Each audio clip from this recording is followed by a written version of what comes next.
Hello, everyone, and welcome to a new lecture of the No Man's Land webinar series on pre-modern Islamic manuscripts. We are hosting this from the Institute of Iranian Studies at the Austrian Academy of Sciences in Vienna. My name is Bruno De Nicola, if you haven't been around before. I am the PI of the project and also research associate here at the Institute.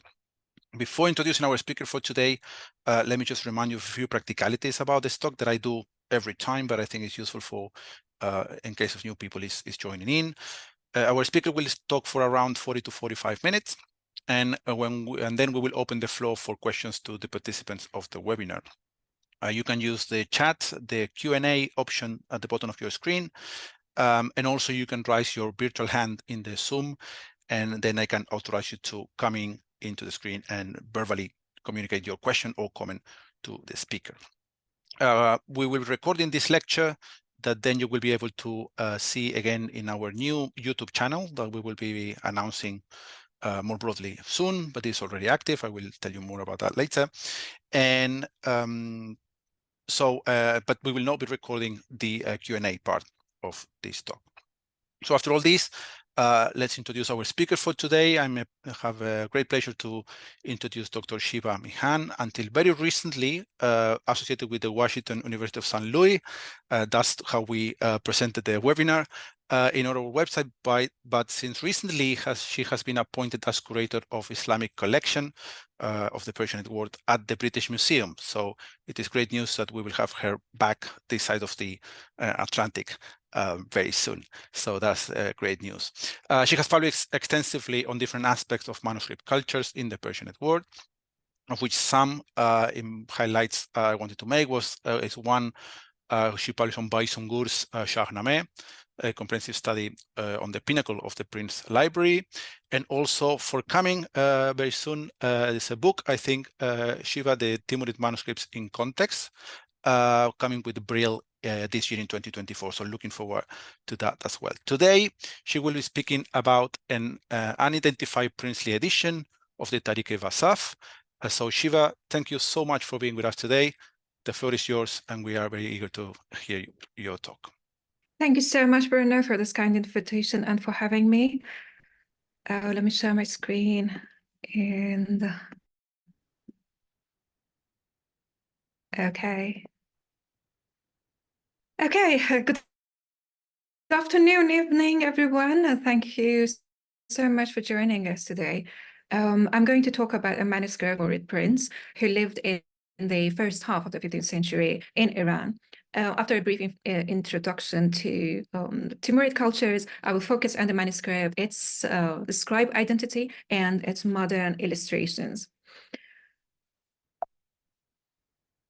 As you know better, Timurids ruled Central Asia and Iran from 1370 until the beginning of the 16th century. And Timur, the founder of the dynasty, had his capital in Samarkand, but when Shahrukh took power, he changed the capital to Herat. And during these few decades of stable political situation, we see that art and architecture and sciences flourished, and we have a surge of lots of manuscripts and texts being copied under the rule of Shahrukh and his sons. So Timur's grandsons were all erudite and bibliophile, and we see that they were patronizing lots of different branches of the arts and sciences. For example, we have Uluq Bey in Samarkand, who was very much interested in astronomy and mathematics. Or Iskandar Sultan, we have him in Isfahan and Shiraz. He commissioned several miscellanies containing all subjects of the time, like astronomy, medicine, poetry, history, literature, philosophy, and even chemistry. So he really was interested in all these different subjects. But unlike him, Shahrukh's son, Prince Bāysunghur, had a much more limited area of interest. All the books that were produced for him were merely in the field of literature or history. So he established his celebrated royal library around 1420, where tens of exquisite manuscripts were produced during 15 years of its activity, until his premature death. So he died of excessive drinking because he loved his wine, music, and garden parties. As you can see here, he died at the age of 35, but during his lifetime, he patronized production of different manuscripts. But as I said, books of history and works of literature and poetry. Among the books that he was supporting and ordering, we have طبقات ناصری، تاج المعاصر، ظفرنامه شامی، زبدة التواریخ، تاریخ طبری, and Tārīkh Isfahani. There were two other books of history that were completed during the years 1430 and 1431. The Tārīkh-i Jahāngushāy of Jovani, currently at the National Library of Russia in St. Petersburg, and the Tārīkh-i Tārīkh-i Vaṣṣāf in the Kir collection of Islamic art, which is now on loan to Dallas Museum of Art for 15-year as a 15-year loan since 2014. Tārīkh-i Vaṣṣāf was miscataloged as the Tārīkh-i Jahāngushāy in 1976, and due to the inaccessibility of the Kir collection to scholars, the manuscript remained misidentified ever since. You can see that it still appears with a wrong title on the museum website. What we know as the Tārīkh-i Vaṣṣāf is originally entitled تجربة الأمصار وتسجية الآثار. The title of the work has mistakenly been recorded by Katib Chalabi since the 17th century as تجزية الأمصار وتسجية الآثار. I mean, it was tajribat, but with a few dots. It actually has a better wordplay with tasjiyat, but this is something that no one has challenged until 2020, that there was this Persian article about it.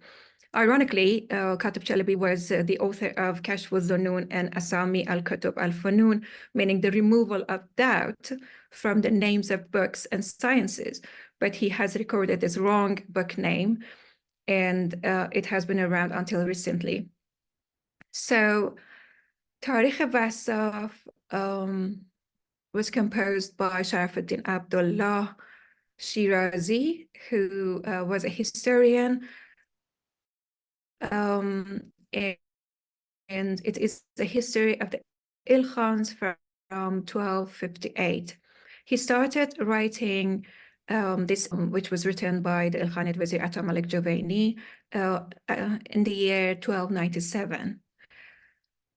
It's a source of prime importance for the historiography of the Mongols. Tārīkh-i Jahāngushāy is also very important. It is divided into 3 sections and covers the history of the Mongols, the Khwarezmshahs, and Hulagu Khan up to 1258.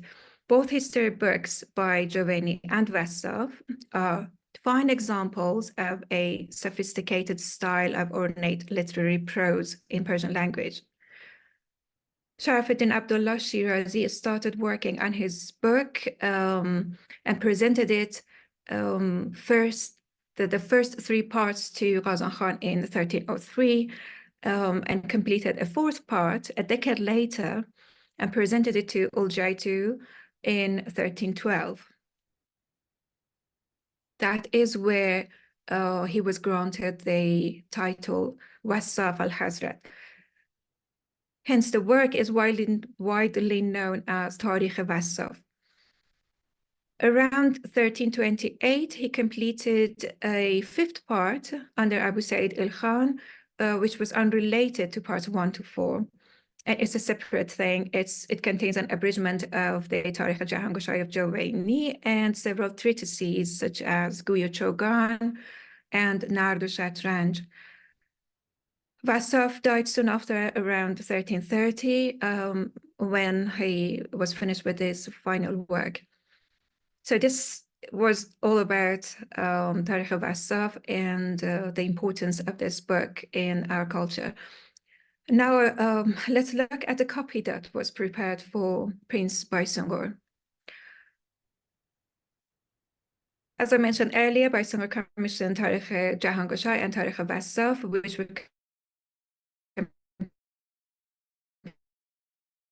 completed in 1430 and 1431 in the Catalogue of Islamic Manuscripts in the Care Collection.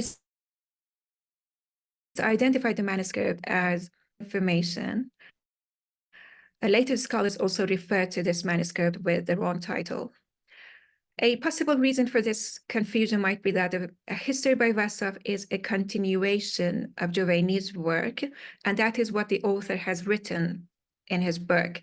So in a glance at such a difficult text, it's easy to spot the name Jawayni or Jahāngushāy somewhere and assume that this is the title. Or maybe it was simply because of the language, because it has a difficult language to understand to art historians. So that was their first guess, probably. As is the case with most Bāysunghur manuscripts, scholars usually concentrate on the aesthetic quality of the manuscripts. As you see, they have very beautiful decorations. The illuminations and illustrations of these manuscripts are very eye-catching. They're so neat and sophisticated, so that leaves little room for the scholars to have a bit of attention to the text. Therefore, in the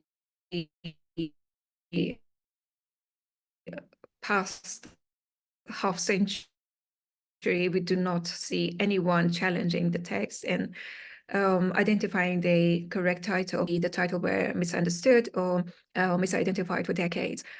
So when I was conducting a textual study of the works copied in Bāysunghur's library for my PhD dissertation, I was curious why two manuscripts of Jawayni's work were produced at Bāysunghur's library, and I started a textual comparison, which very soon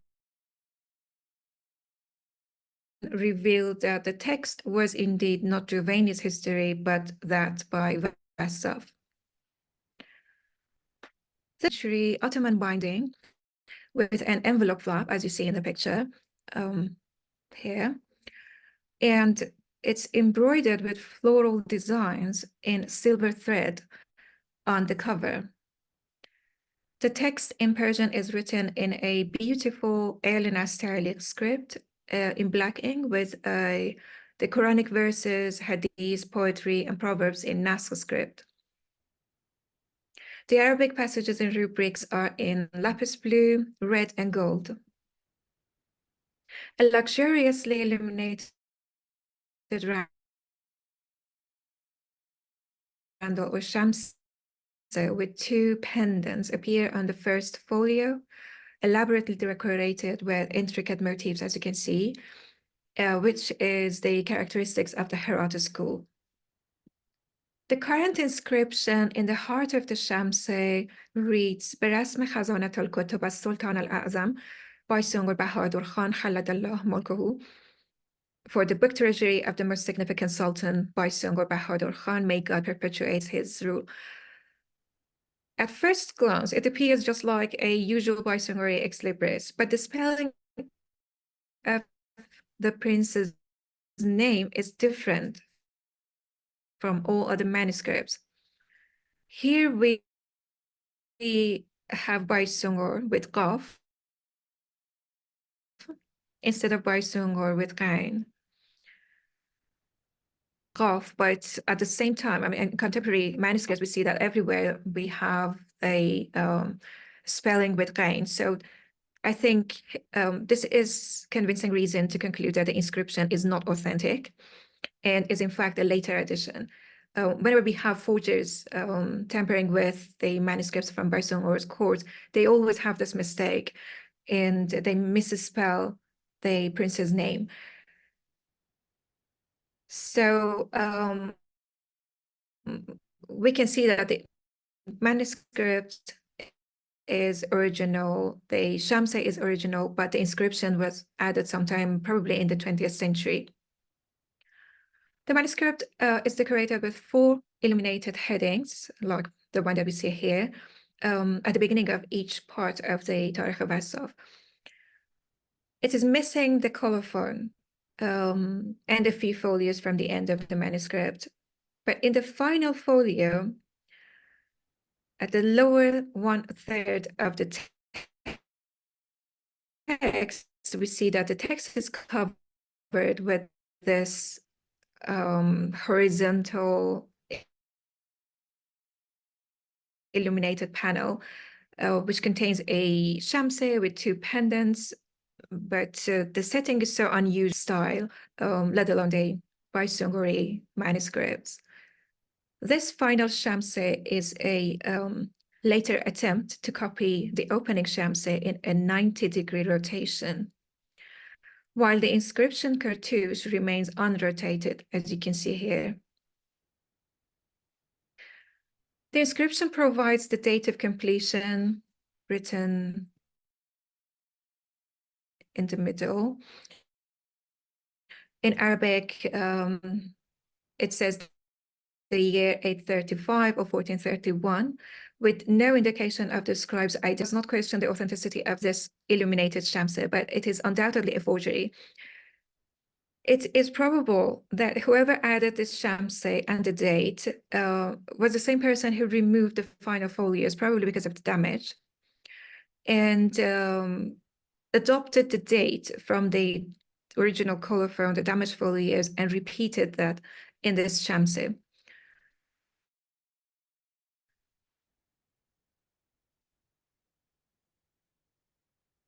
So we don't have the original colophon, and we do not know the identity of the scribe book for Bāysunghur in the 15th century. So my guess was that it was written by Maulana Sa'duddin al-Mashhadi, who was a scribe in his court. His name appears in a Timurid document known as the Arz-e-Dasht, which reports on the ongoing projects in Bāysunghur's court and library, supervised by his chief librarian, Jafar Tabrizi. In the Arz-e-Dasht, Jafar notes that Maulana Sa'duddin was involved in copying a history book, and I believe that he is referring to Zubdat al-Tārīkh, which was composed at that same time. I have discussed the scribe's identity in an article and argued that this Maulana Sa'duddin mentioned in the Arz-e-Dasht was very probably one and the same with Sa'd al-Mashhadi, the scribe who also copied Tārīkh-i Jahāngushāy of Jovayni in 1430. So we know of another work penned by him containing 2 didactic texts, Kunūz al-Wadi'a and a translation of al-Faraj Ba'd al-Shidda. It was copied in 1430, and it is now in Yeni Jami Library in Istanbul.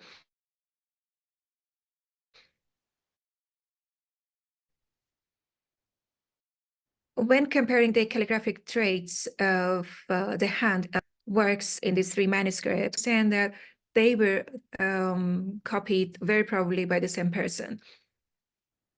This means that we are now aware of 4 works by the scribe, and Maulana Sa'duddin al-Mashhadi is a scribe, very important one, but of whom we do not have any records in any of the primary sources. So he's nowhere, but he, or probably someone with the same name, is recorded as a poet.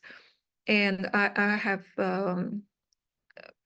made this connection between him and the library of Bāysunghur, because he has lots of poems about Bāysunghur, lots of riddles with his name. So somehow I'm connecting these two people and saying that they were one and the same. So I wish to talk about the illustrations of the manuscript now. This is probably the best part. The manuscript contains 4 added illustrations. 3 of them of courtly scenes, and 1 of them is from a combat in a battlefield. All of them were at the end of the sections. Robinson evaluated them as of fine quality and a combination of the characteristics of 15th century Herat and 16th century Shiraz. But he also recognized them as a later addition. Another Bāysunghur manuscript which contains modern forgeries is the Shahnameh and Khamseh, a manuscript containing these 2 works at the Malik Library in Tehran, with these 2 added paintings. They were added in the blank spaces between the 2 works, where one text finishes. You can see the illustration on the left, and on the verso, you can see this scene of Bāysunghur receiving the Shahnameh, which is totally made up, and we do not have any record of this in history books, but the characters of people based on the historical records are written, the names of people are written on the illustration.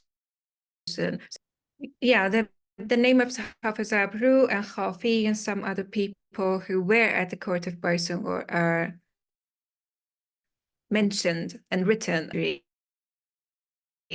added illustration to the manuscript.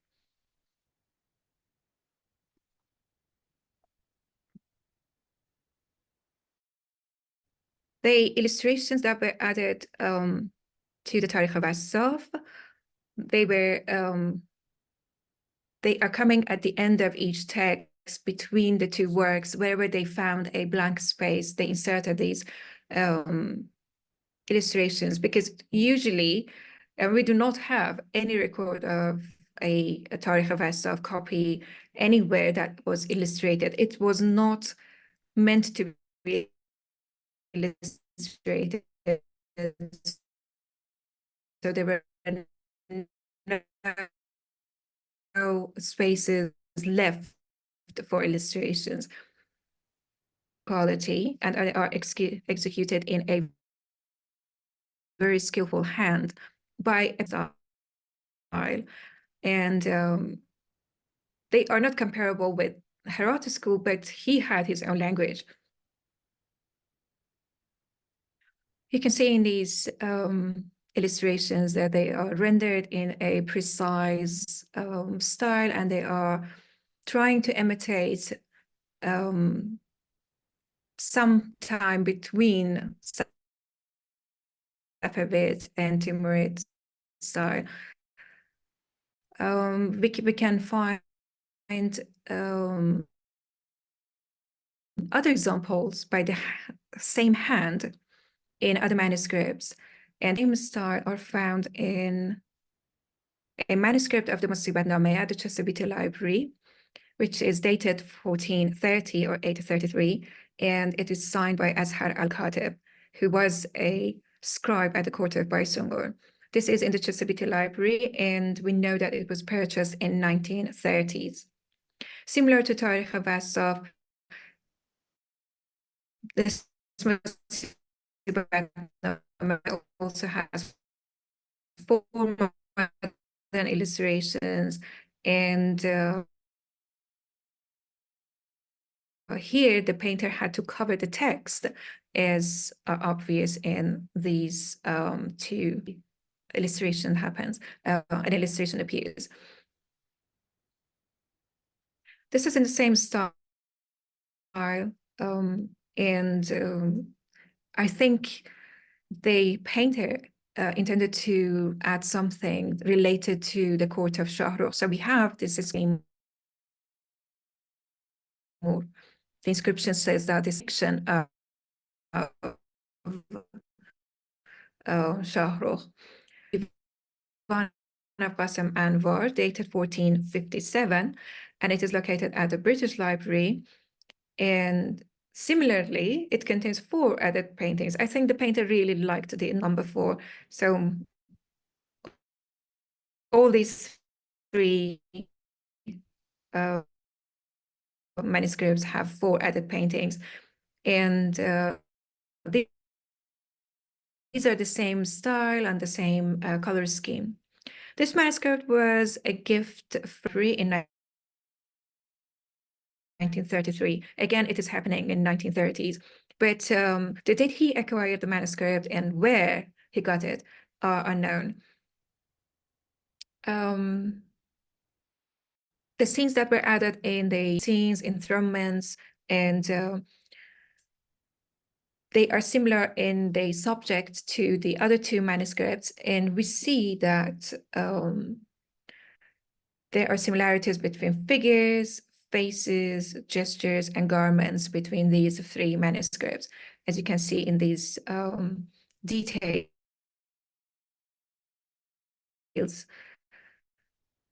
In this image. So like I said, they were probably done by the same workshop, if not the same artist. And and I think there must be some other forgeries in the same fashion, probably somewhere else, because these 2 are not digitized. And when we have more digitized manuscript, we can see probably this was a very active workshop enhancing the manuscripts. I have not been able to figure out when exactly the paintings were added to the Tārīkh-i Vaṣṣāf, because there's something really mysterious about it. Robinson argued that since the manuscript was on display in a San Francisco event, that is the date that the illustrations like appear in the manuscript, but not before to these 4 added illustrations. But I'm not sure if Robinson would judge correctly, because there is no mention of the Shamse at the beginning or at the end, either of them in the catalog either. So probably they were there when it was exhibited in 1937 manuscript exhibition, because of the binding. And it was then purchased in a high ranking individual in the Qajar court, and we do not know the names of anyone because unfortunately all the seals and ownership notes have been eradicated. The only thing that remains son of a vizier in the year 1878.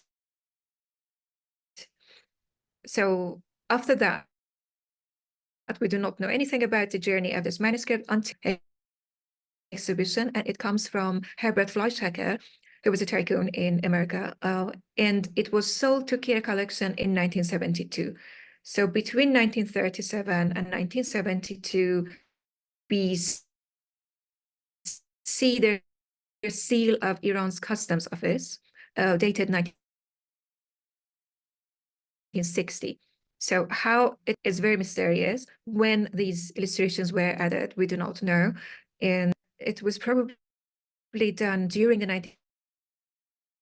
1930s, because all other manuscripts around the same time in 1930s, but the mysteries are still there. And so finally, I want to say a few words about the text of this manuscript, and I want to have 2 sentences from Vaṣṣāf himself about the work that he has done, and how he was so proud of his his Vaṣṣāf, he explained that he regarded his work mainly as a literary masterpiece rather than a work of history. He says an ornate text being in preparation over 7 years, adorned like a beautiful bride with 7 layers of makeup. And in a qasida, he states that my history is a miracle wonder of time. There are about 400 copies of this work around the world, which is a great number. And Judith Pfeiffer has listed 160 of them in her article of 2007. The oldest manuscripts include the autograph, the author's copy, which dates to 1311, but unfortunately we only have part 4 of this manuscript. The other first or the second part, 37, the other one in Germany, dated 1330. After that, we do not have any other copy until Bāysunghur's copy in 1430. So the oldest dated manuscript that contains all 4 parts is Bāysunghur's copy, and it presents the oldest 3rd part of the Vaṣṣāf's work. And this is really important when thinking about editions. And there is this scholar in Iran, Mr. Nazari, who has been working on Tārīkh-i Vaṣṣāf's edition, and he was parts 1 and 2, but the oldest copy of the part 3 is this Bāysunghur's manuscript, which is fortunately digitized and is available in Kira collection at the website of Dallas Museum of Art. I've compared the autograph part 4 with the same part in Bāysunghur's copy, and I saw a significant resemblance, which can confirm that they used the autograph, the whole of it, at Bāysunghur's library, or a direct descendant of the manuscript, because it's very similar when preparing the Prince's edition. The Bāysunghur manuscript is therefore as the base text for. Thank you so much for your attention, and I'm sorry again for the connection here in Iran. It's not very stable. I hope it didn't bother you that much.